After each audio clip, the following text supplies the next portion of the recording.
Antifa, short for anti-fascism, is a violent left-wing street campaign that has run wild over the last several years. It's clear just watching the video, Antifa can't fight.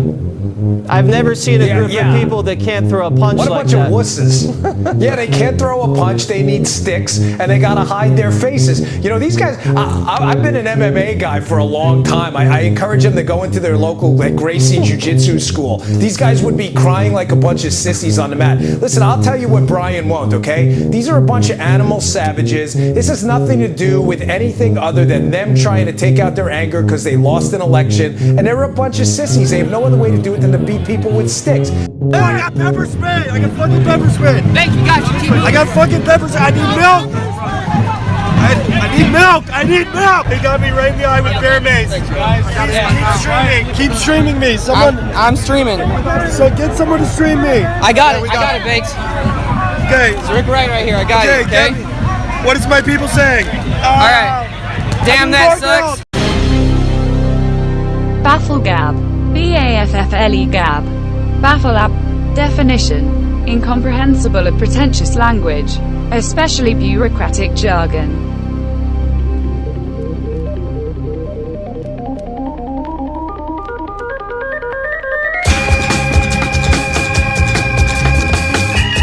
Welcome to another episode of BAFFLEGAB.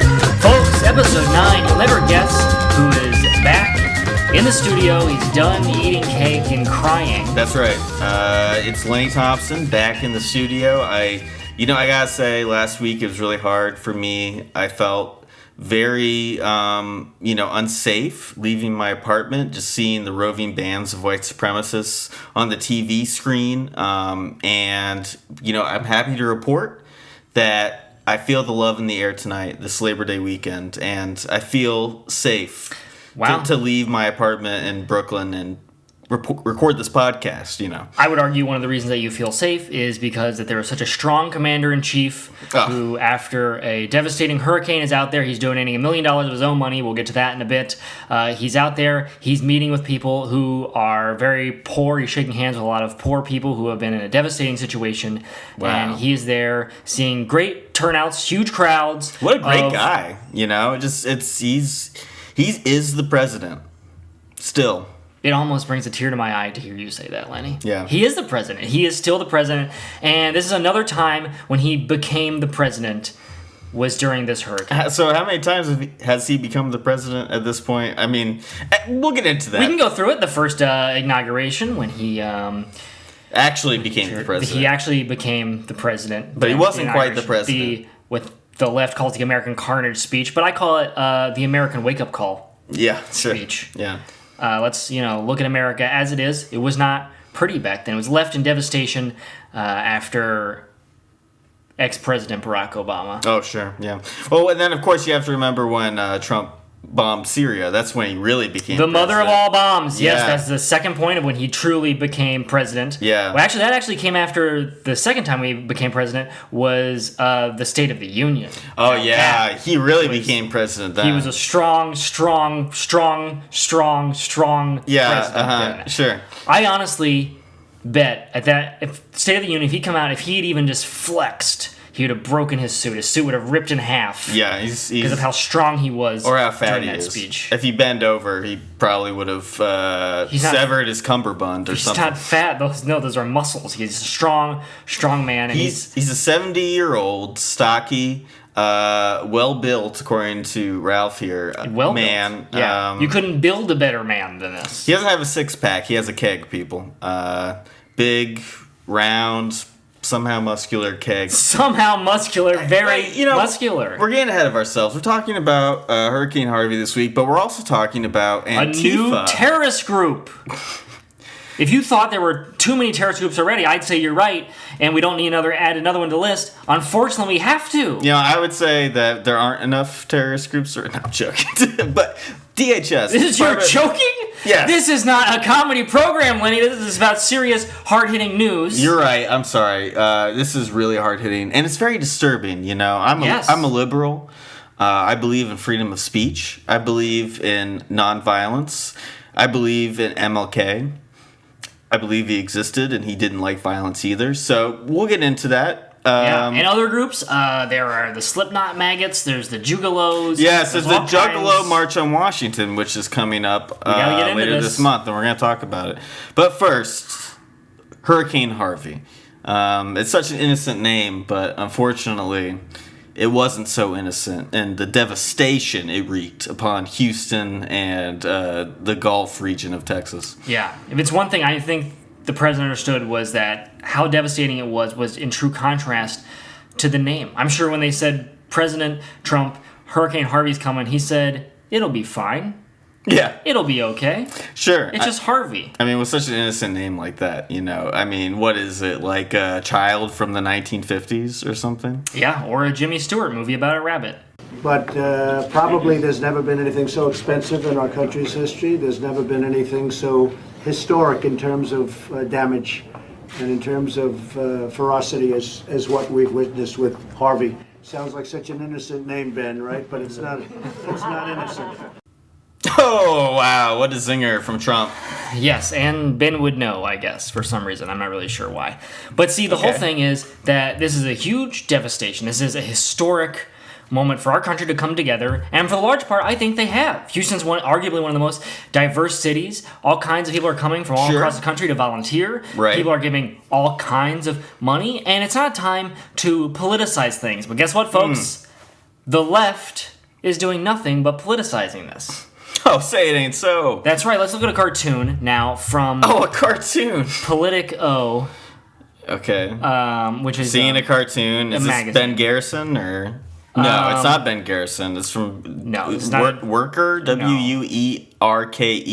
on Twitter. Yes, this is not like a Jim Davis or something where everyone can get a laugh. All right, well, since you're so offended, Ralph, why don't you kind of run us through what the comic or the cartoon So says? what it is there. Well, first off, one of the things that, to use your word, triggered me was a "Don't Tread on Me" flag that's floating in there, Gadsden right? flag, yeah. Yeah, and so now you have a cowboy, for some reason, who's wearing a proud Confederate flag T-shirt. Stars and bars. Mm-hmm. And he's saying, "Angels sent by God." He's being lowered down from a helicopter Yeah. to help somebody on a raft that has the Texas flag with the word secede over it. Yeah, that's the house. And I guess this is, the Coast Guard is here because one of the people who is in the helicopter there is saying, actually, Coast Guard sent by the government.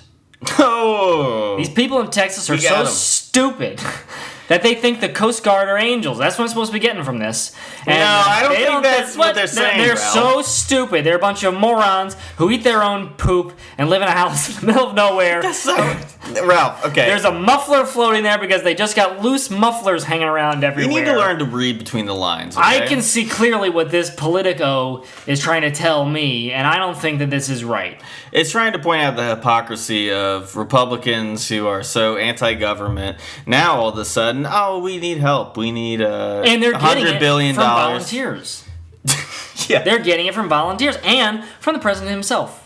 We'll get into that in a second, but he's giving $1 million of his own money. Yeah. We'll get into that in a second. Well, okay, sure. Yeah, great. $1 million. Defend this cartoon, Lenny. Why do I have to You're defend it? backtracking like a dog with his tail between his legs. For one thing- Defend this cartoon. For one thing, I don't even know who made the goddamn cartoon. For another thing, it's pointing out the hypocrisy of supposedly small government or anti-government conservatives now about to open their mouths real wide and get sucking on that Yeah, because they have them government slack tea. jaws. They can open them real wide. Yeah. Slack jaws from all the dip they've been chewing and the Mountain Dew they drink down there.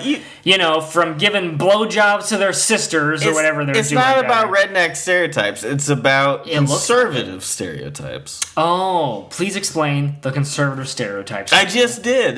They are all against the got loose government, mufflers. welfare queens, etc. Until, oh gosh, I have carpal tunnel now and I need to go on disability because I can't learn how to code. That's impossible. We all gotta learn how to code now? You lost me. All right, it Lenny, doesn't we all matter. gotta learn how to code. It doesn't matter, but I don't have to defend shit. This is just some random cartoonist on Politico. Lenny, my wife listens to the show. Yeah, I said Please shit. do not You heard me. swear.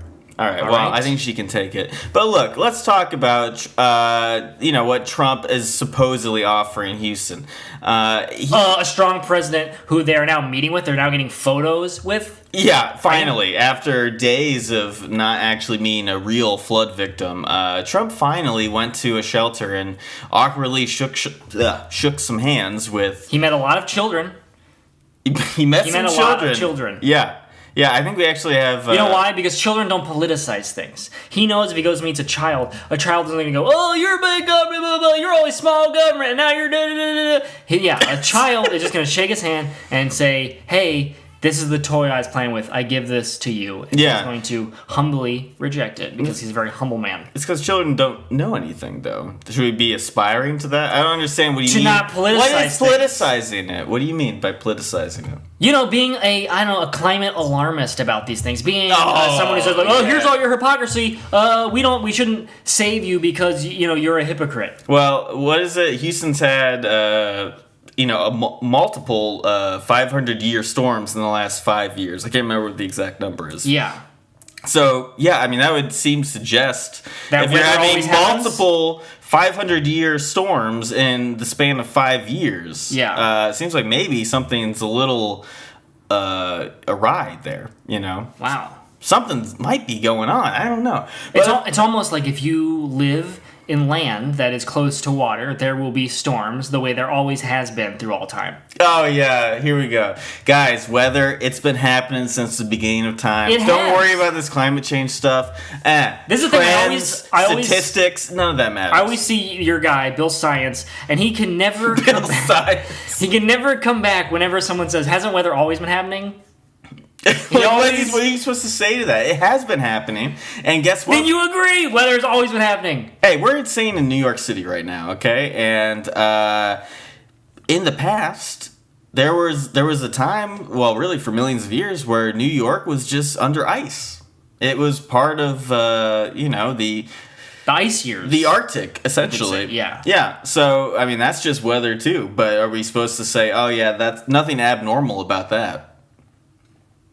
By our current standard, because that's essentially what you're saying. You're saying, oh yeah, we should just ignore trends and anomalies and other things because it's weather. It happens. Don't worry about it. Hey. One thing I would the atmosphere more. Why not? Ralph Wheelsworth has always ignored trends. I don't get it. I don't like it. I don't like fidget spinners, and I don't like climate talk. Okay, well, the truth is that climate change made Hurricane Harvey worse. There will be more catastrophic storms. Oh, wow, as a result of human-caused climate change. So human-caused climate change is going to cause even more destruction like this. Yeah, it's going to make the storms worse and last longer with heavier precipitation. So yeah. I'm not betting you that there aren't ever going to be more hurricanes. I know there will be more hurricanes. Look, we're fucked. I don't know if you know this, Ralph. Lenny! My wife listens to the show. Will you please? Well, I think she'd like to know because, frankly, climate scientists think within, about 100 years, if we don't change things, we're going to be essentially looking at a lot of places that, the majority of the populace lives now along the coast, and they're going to be uninhabitable. Lenny, if I wanted to get a bunch of hot air, I would go see the Al Gore sequel to Inconvenient Truth in a movie theater where the air conditioner was broke. Yeah, and what's that called again? An Inconvenient Truth 2, the sequel? Yeah, the squeakquel. Electric Boogaloo? Yeah. So the point is, the president was doing all he could. He can't stop all hurricanes like Lenny apparently thinks some miracle Democrat is going to come in and be able to do. Yeah, but Trump was able to help, try and warn people, get the word out. He tweeted about Hurricane Harvey about 15 times as it was going on. So he was doing the best he can. When Brazoria County tweeted that the levee at Columbia Lakes had been breached, and warning people to get out now, Trump did everything in his power to try and retweet that as fast as possible, so that if any people were there, in Houston or in that area, were checking his Twitter page, they would see, oh, this is very serious. Yeah, it's great leadership to share what somebody else said. Well, it's a thing where these people probably, they could be seeing the news and they know the news is fake and it's fake news, isn't to be trusted. Well, the president's Twitter page is now telling us this is to be trusted. We got to get out now. It's a Trump real news stamp of approval. You guys should probably evacuate now. That's what you're saying. Yeah, he retweeted it as soon as he could to get the word out, and once people saw that, then I think that they would start leaving. But also, he's doing the best he can right now. He is actually, he's trying to get $7.9 billion in disaster relief. Yeah, which is $92 billion less than it's estimated it will take to rebuild Houston. And he's not going to ask Congress for $100 billion. Yeah, what does he think? We just have money, growing on trees here in America that we can just print money through quantitative easing? What does this guy think? We're not going to print a lot of money, okay? We're not just going to go have the mint work overtime. I can't even explain to you. This is Econ 101. You're gonna supply and demand. Yeah, you're gonna devalue everything. Suddenly, water's $15 in a market. Is that what you want? Water's already, it's $50 a case in some places. If you look at social media, people are sharing photos from Best Buy and local stores where they are, raising the price of a case of water by 500%, 600%, or even more. Yes. So what? This is capitalism. This is the market at work. I mean, it is. You got to figure these things out. There's it's supply and demand. It's not ethical, though. I saw places that were selling hurricane chow. Yeah, hurricane chow. Right. It's they're hungry. People that have been displaced. They're trying to get food. So now they can just buy a 5-pound bag of hurricane chow, take that back, to their family, and they can eat 5 pounds of food. That is good. Alongside the cats and the dogs and the other kibble. Yes. People would normally be eating kibble, at least. So great. The market's working as intended, apparently, according to Ralph. Hurricane chow, how much did that go for, by the way? I don't know if I saw a price. $500 for a bag? Or? I mean, it looked like a drawing of it, to be honest. I don't know if it was an actual photograph or it was like a drawing that someone did. Probably a political cartoonist. You might have got fake newsed, But look, I hope I did not get fake newsed. Yeah. But look, it's terrible what's happening there. There's water all over the place. I mean, 40 inches rise in the sea level in some of these places. So it's crazy. And it's a shame. There's nothing that we can really do about it now other than just dedicate $100 billion after the fact in disaster relief, which they're going to get 7.9 if Congress plays along.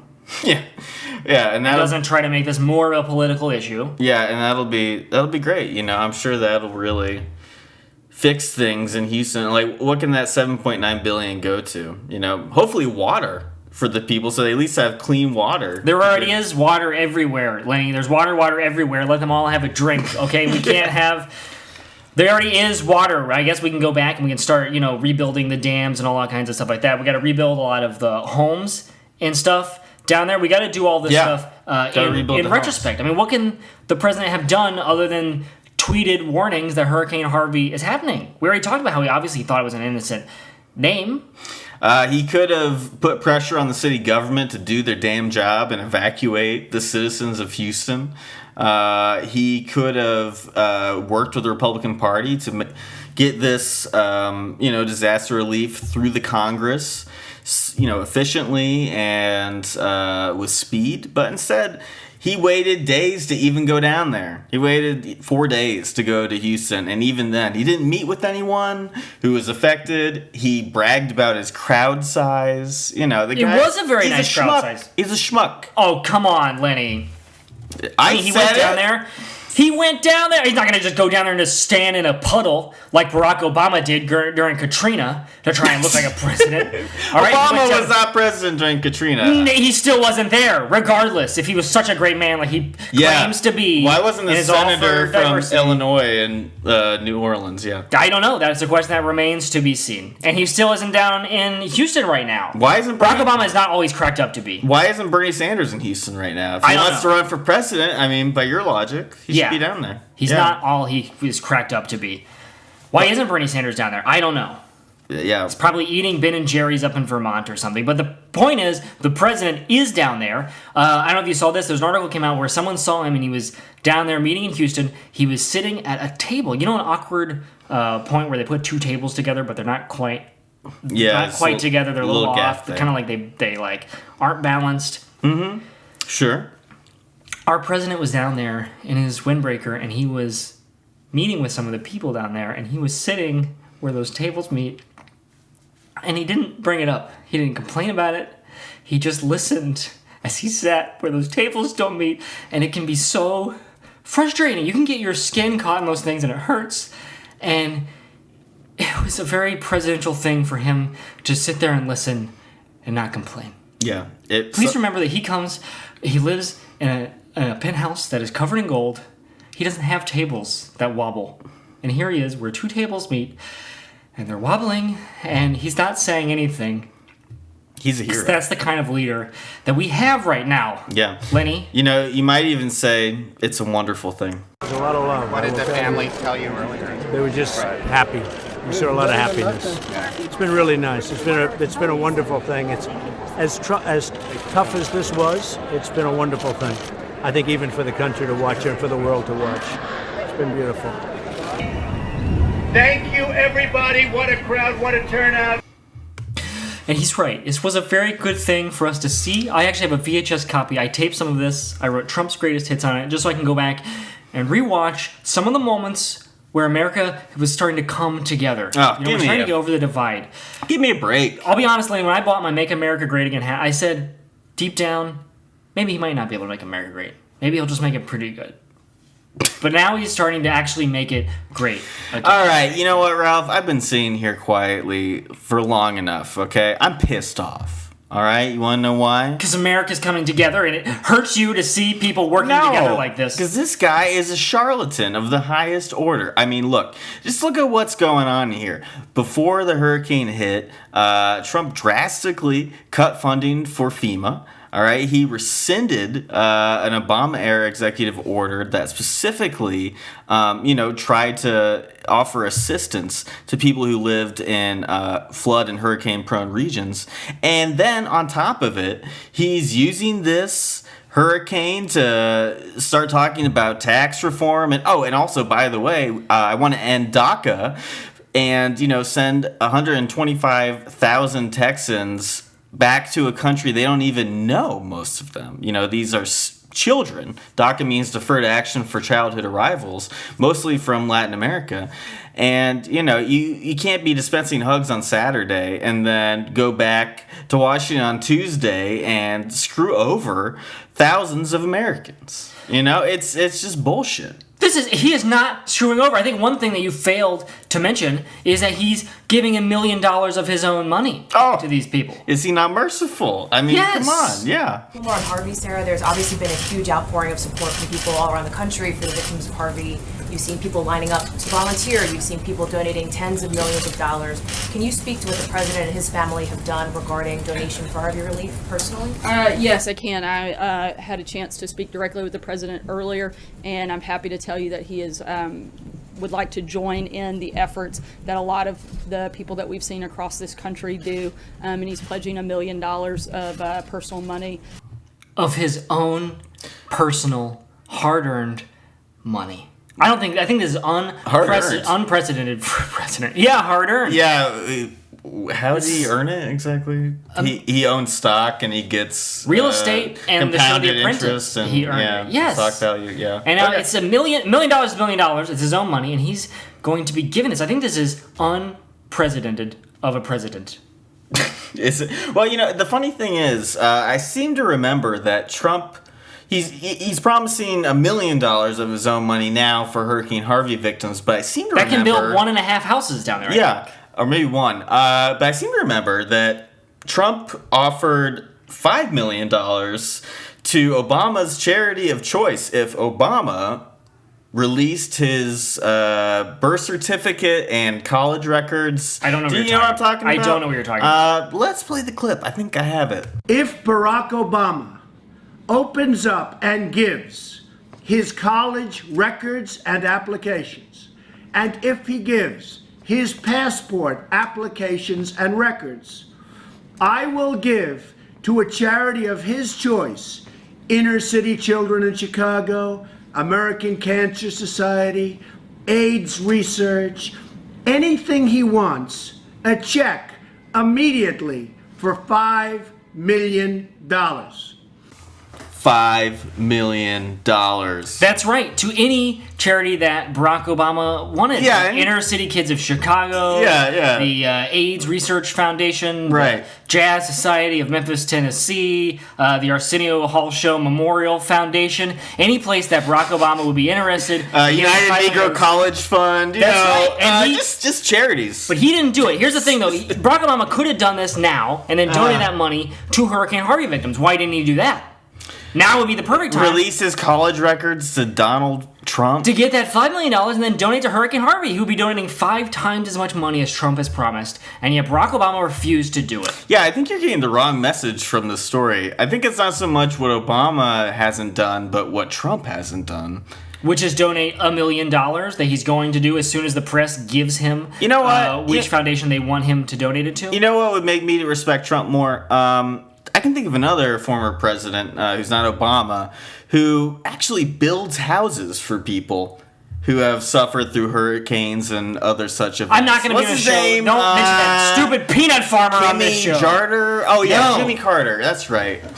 That's some real empathy right there. He's humble. The unbreakable Kimmy Charter. Yeah, he's a humble guy. He's humble. Yeah, Trump's not humble. Unless you're taken hostage in Iran, then he couldn't care less. Oh, that's Unless you're waiting in the gas line, then he couldn't history. care less. We're not going to talk about the worst president in the world in history. I agree. Maybe. We should not talk about Ronald Reagan on this episode. That's Kimmy not... Charter. Jimmy the Snake Carter. Flustered. You're getting me very flustered again. Okay. Lenny, the point is that the president is donating $1 million of his own money. He's a very humble man. He's down there today talking to a lot of people that would probably never be able to be given the opportunity to meet with Donald Trump are meeting with him today because of this. Because this wonderful, wonderful thing that has brought us together that unfortunately is so terrible and horrible and devastating, this hurricane. But I want to play a clip now that I think tells you really what type of person Donald Trump is. Let's hear it. This is Kellyanne, and here she is. She's on 700 Club, one of my favorite shows. When I can't make it to church Sunday afternoon, I'm always there Sunday morning, but if I can't make it Sunday afternoon, then I will stay in and I'll watch 700 Club. Hey, listen, you were there instrumental in the campaign. You were writing some of the speeches. You were giving some of the words to speak. What's the one thing you think about Donald Trump? You've gotten to know him pretty well. What characteristic stands out in your mind? It's one that most of the media never associate with him, and I would say it's humility. With the gravity and responsibility of being President of the United States and Commander-in-Chief of our armed forces, sir, I would say with that gravity and responsibility has come a great deal of humility. The President understands the awesomeness of this job. I think that what's lost on many, many Americans, particularly the naysayers and the critics who seem to be working overtime these days, is that Mr. Trump, President Trump, and his family have sacrificed mightily for him to vie for the presidency and indeed hold the presidency. Many people are motivated by power, by greed, by money, by influence, by status, by their future bankability when it comes to running for political office. But Donald Trump had all of that. He had the money, he had the status, he had the wealth, he had the bankability, he had the prestige. But he saw a greater calling, and he accepted that calling. And there's no way to really be behind me in that building every single day and make decisions that are so weighty and consequential for so many millions of people without feeling a great deal of humility. Kellyanne Conway on friendly turf there with the 700 Club with Pat Robertson. Is that his name? Yeah, that's right. He's not going to ask any gotcha questions. How is he still alive? I'm shocked. What do you mean, how is he Every still time I see a clip from the 700 Club. I'm sure he's eating lots of Jim Baker's buckets of burritos. Survival seeds, yeah. Yes. I'm sure he's getting his stomach ready to be able to intake that for when the true revolution comes, as you know. Will be. Yeah, that's Revelations. That's the true revolution. The true revolution is Revelations, which will be happening pretty soon. Knock on wood. So they weren't going to knock on wood. Someday, Lenny, you'll be doing this show, and there'll be an empty suit next to you. That'll be Ralph Wiggles. Yeah, okay. Well, I think I already have an empty suit next to me, but you walked right into that one. So look, this clip, I gotta say, like, what the hell? Trump, he doesn't need the power. Like, oh yeah, he's above all this shit. Number one, look at all that he sacrificed. No, he hasn't sacrificed anything. What? He has He more has to power. live in the White House, which he himself has called a dump. He knows that it sucks living in the White House. Oh yeah, wow. That's just something that is beneath him. Yeah. Honestly, it is. Really inspires patriotism when you hear your president say that. But look, number one, he can use his position and power, his influence to make himself more money, and that might be kind of the crux of the Russia investigation. So that's a little ironic too. So to say that he has not gained anything, and he's just, being the president out of the pureness of his heart and his empathy for the common man. Empathy for the common man is ridiculous. what we're talking about that got us here anyway, is that, he is a billionaire businessman. He doesn't have to be there in Harvey, in a windbreaker, talking to these people, and yet he is. Yeah. I feel like you're not seeing how brave and humble he is. Let's hear it from the man himself.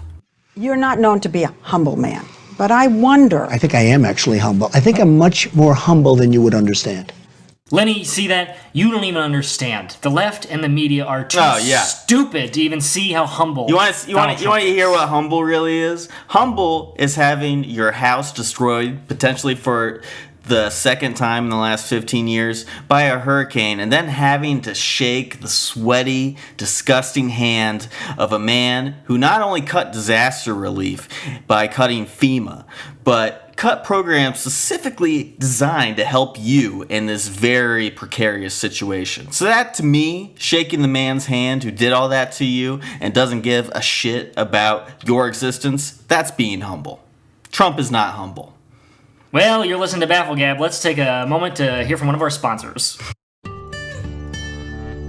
Funding for this episode of BAFFLEGAB is brought to you by NatureBox. When I first had the idea for NatureBox, I was obese. You should have seen me. It was hilarious. I was mocked so hard that I started living in the woods. That's when I discovered the treats of nature. You can live a perfectly healthy life just eating twigs, mulch, and assorted dead animals you find on the ground. NatureBox is now the slowest growing box-based monthly subscription snack service. Each month, I'll package what I find in the woods, and I'll mail them to you for $9.95. Each NatureBox contains twigs, leaves, mulch, and rocks that your body needs. Now, whether you're paleo, Atkins, whole food, plant-based, vegan, or South Beach, you can start eating the shit I find in the woods today. So join NatureBox. Warning, NatureBox may contain trace elements of rat feces. Also, please be prepared to have some very violent shits. This stuff gets pretty rough on the way out. How about all week they're talking about the massive crowds that are going to be outside? Where are they? Well, it's hot out. It is hot. I think it's too warm. They show up in the helmets and the black masks, and they've got clubs and they've got everything. Antifa! Woo, woo, woo. There is a new terrorist group to be alarmed by. The president was acknowledged them by name. It's a code orange, people. The Antifas. Yeah, we just heard from Trump's rally in Phoenix about a week ago. 19,000 people in a vicinity that holds 5,000. That's how packed it was. Yes, sure. I think it's a little bit more than that the Phoenix Center holds, but he fudged the numbers as he normally does. I think there are probably more people outside protesting him than inside. I don't think so. I believe, as he just said, it was too hot in Phoenix, and they probably all stayed home to play video games and watch anime or whatever the Antifas do. Because certainly people who live in Arizona, they just can't take the heat. It's not like they're used to it or anything.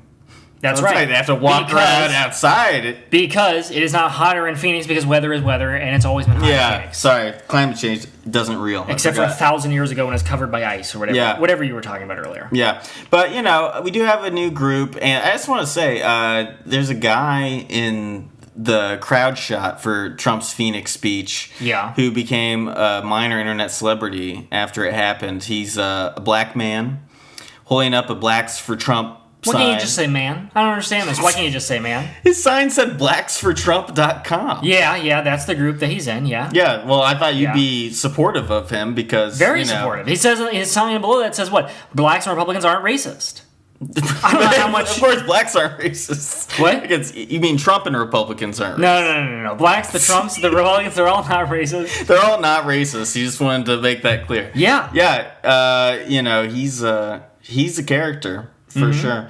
And we actually found a clip of him. He's a musician. He has some works, some pieces. That he's put on the internet, and we will play that after this segment. But let's talk about Antifa. It's the group that has ruffled many feathers. Yes, they are a very violent group in Charlottesville that led to the murder of one woman. Yeah. Because of the Antifa violence that was going on there. Wait, Antifa killed her now? Is that they were inciting violence that led to this, yes. Okay, yeah. I don't think that's quite what happened. It was a white supremacist who killed Heather Heyer. Yeah, I didn't say that it wasn't. Yes, it was a white supremacist in the car. And Antifa are white supremacists? What? I don't understand. They're not white supremacists. Antifa fight against the white supremacists. They are terrorists.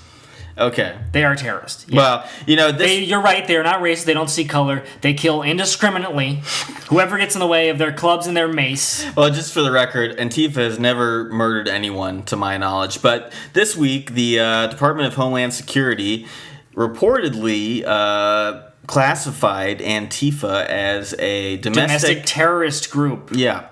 Which is, it's interesting, it seems like 2 weeks ago when Charlottesville happened, everyone was on Antifa's side, and now suddenly, we're not talking about Nazis killing people, we're talking about some left-wing protesters who happen to disagree with the Nazis and want to show up to shut them up. Well, we found out more now about they're the baddies? Come on.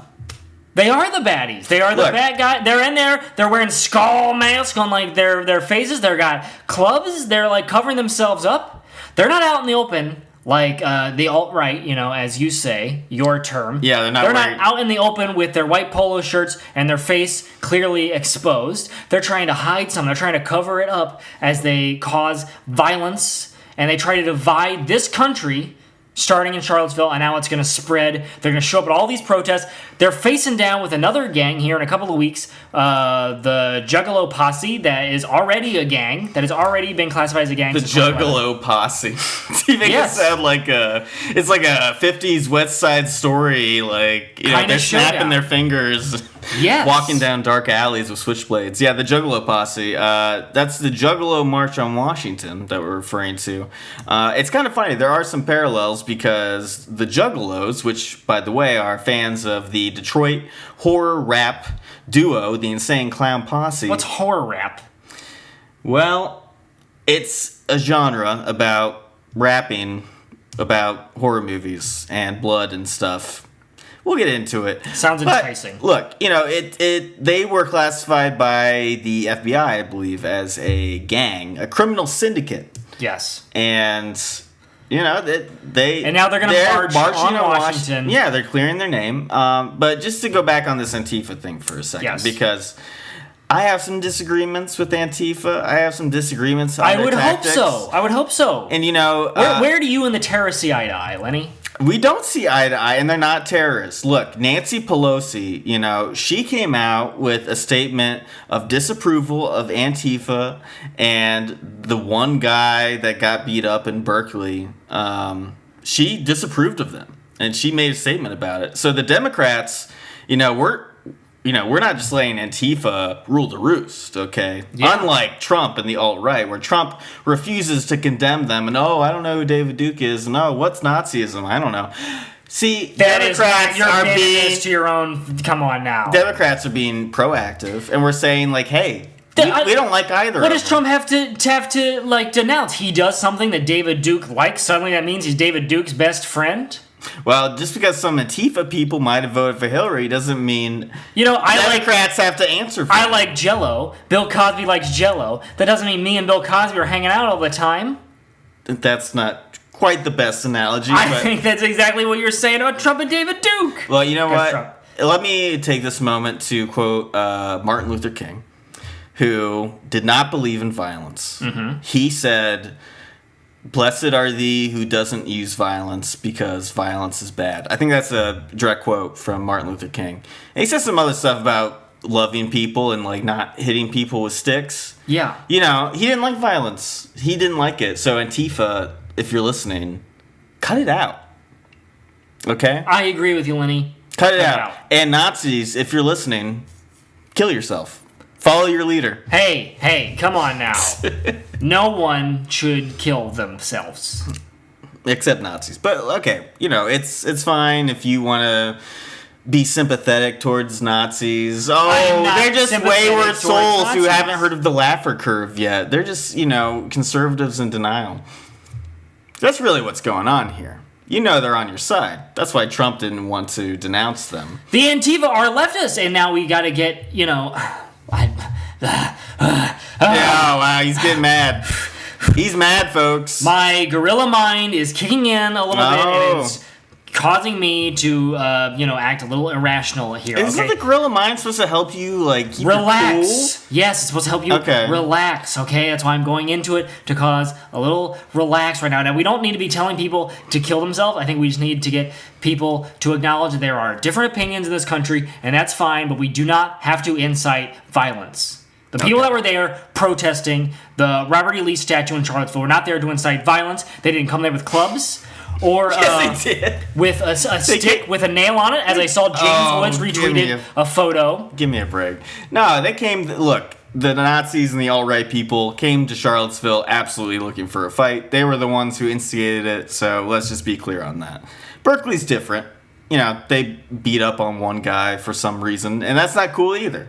Yes. But there's not really much of equivalence here. Well, our heart goes out to the sweet young man in that clip we played at the beginning of the show who got maced in the face by these Antifa guys, who are very weak. They're very weak. They can't even throw a punch. They're not good at punching. You saw that video where they punched Richard Spencer. The guy practically misses his face. But they're also very violent and not to be trusted. Weak and violent. Yes. Dangerous. They're very weak. They're very dangerous. We should watch out for them. They're a terrorist group. Yeah. But they're a bunch of weak. These are a bunch of like silly billies out there, just like they're practically just slapping. Yeah, there's like these dangerous beta cuck terrorists. Hey, your words. Yeah. Well, but I agree. Speaking of cucks, there's a Juggalo march on Washington that's set to begin. Now, I don't even know about this. There's a whole new sort of leftist gang that is out there. Yeah, and you see, I have my disagreements with Antifa, but the Juggalos, I think they're all right. And I want to play a little clip to just kind of show you what good-hearted people these Juggalos really are. Because even when faced with their own mortal enemies, the maggots, the Slipknot fans... Who are the maggots? Well, let's find out. All right, we're recording now. Recording now? Yeah. All right. What up, homies? This is Juggalo Ninja 117 and my homie Slipknot. Now, this is my first rant. This is the first one of many, and I gotta say, I'm fucking pissed off. I don't understand why Juggalos and fucking maggots can't be friends. Now you say there's a bunch of us that are friends and shit like that, but fuck it. There's still that main, big, giant group who hate each other's guts for reasons I don't fucking know. Now let me make this point to you.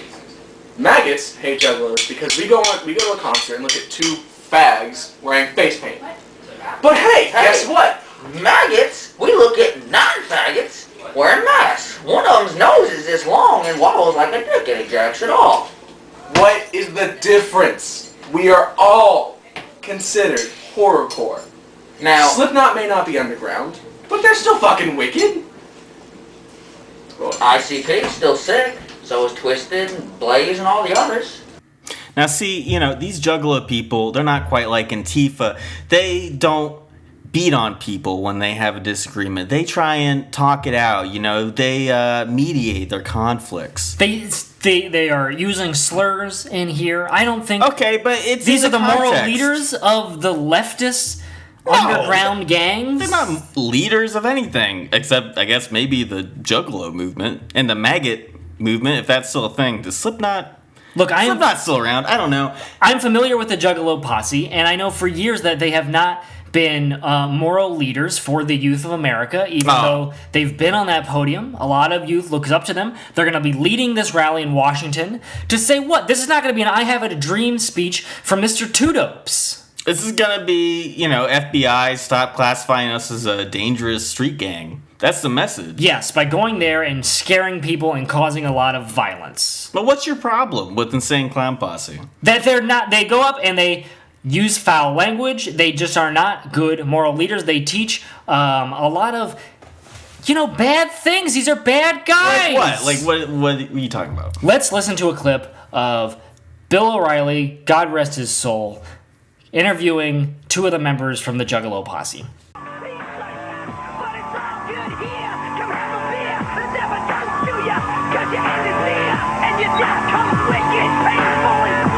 We're entertainers. Our only goal isn't to change the world and make everything better. I don't give a damn about the world. But when it comes to it, we throw good things in there. We're not totally evil guys. Do you care about the audience? I care very much about the audience. All right. You said yesterday, you were greeting some fans, and you said to one kid, how you doing? You said, how old are you? How old are you? And the kid said, 12. 12? Did your nuts drop yet? Did you drop your testicles yet? Right. To a 12-year-old. That's right. Exactly right. How are you caring about this 12-year-old? I'll tell you exactly how I'm caring about the 12-year-old. What 12-year-old in the United States, show me the neighborhood where a 12-year-old kid doesn't know what a pair of balls are yet? What neighborhood or what fantasy are we living in where you think your 12-year-old kids don't know what that is yet? I know. Yeah, Ralph, show me the neighborhood where they don't know what balls are. I'm sure that they do know what balls are, but yeah. Is this guy going to stand up there and say, I have a dream that every 12-year-old will have his nuts drop? What? That's the big I don't think moral so. speech that he's going to be given to these Juggalo Posse that's backing him up. He's going to have a million Juggalos in Washington listening to him for some, moral ground, and what is he going to say to them? Whoop whoop. And they're going to do what? Spray Faygo at him? Maybe. That'd be fun. I mean, why are you such an old man? Like, they're fans of, a musician, the Insane Clown Posse. They've been wrongfully classified as a gang, and because in an interview in the year 2000 with Bill O'Reilly, the guy talked about a kid's nutsack, all of a sudden they're, just reprehensible. I think that they've always been reprehensible, okay? And now that they're starting to, join these gangs like Antifa and all that, and then the maggot army is going to be there facing off, I think that this is something, as a parent, my kid won't be watching the news that day. He won't be seeing any coverage. Oh, yeah? You're not going to let Ralphie Jr. watch the news that day? No. To see all the hatchet men in Washington descend? No, my boy Ein will not be able to watch any of the news footage of this, so he doesn't get it influenced. Okay. I just don't want to happen to, good old-fashioned tunes. I think that there's still got to be some good, doo-wop bands or something out there. And in fact... Like a barbershop quartet, Yes, someone that sings about our president and how great he is. And in fact, I do know someone, Lenny. And his name is the guy holding the sign that says Blacks for Trump at the Phoenix rally. Wow. Let's hear him.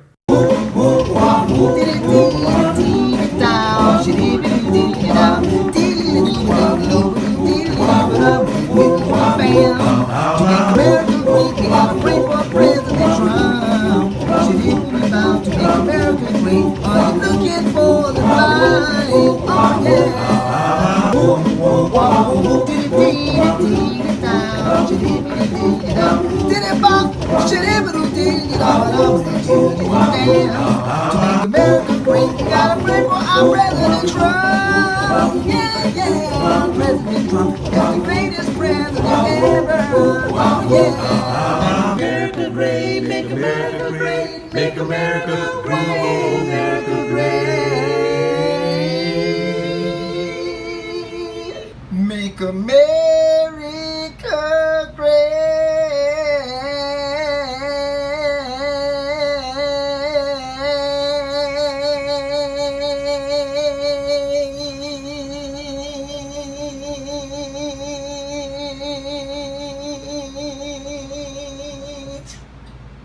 To everything that plays.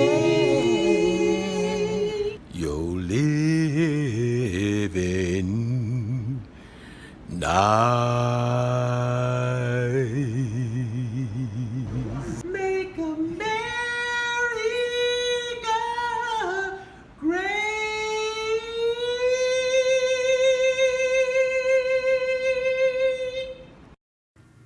Sorry, folks. We're just taken aback by that. I've now cried twice in this episode. Not quite the reaction I had, but, I'm glad that you're being more forthright about your emotions. I think it's really important for your progress. I want to thank the doo-wop band featuring the black guy holding the Blacks for Trump sign at the Phoenix rally. That was very nice. And also, the sign said, Trump and Republicans are not racist. That's right. I don't think you needed a clearer sign than that, Lenny. Anyway, I want to thank everyone for listening to this episode of BAFFLEGAB. I want to thank NatureBox, our sponsor. And this week actually is going to be very historic, not only because we're talking about another one of the pivotal points of President Trump truly becoming the president again, but also that this will be the final message to the president in code, recorded in Spanish. What happened? I don't know. He just gave us this flash drive that he always does, puts in the mailbox, and just said the final message to the president. I'm sure that there's not much left that he can say to the president after this message, I guess. I don't know what he says because it's in Spanish and I don't speak Spanish. Right. But I want to thank everyone for listening, and now here is our final message to the president.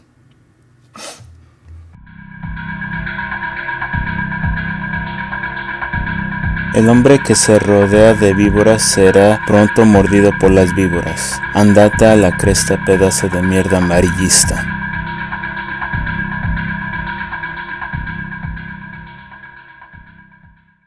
Out of time. Bye-bye.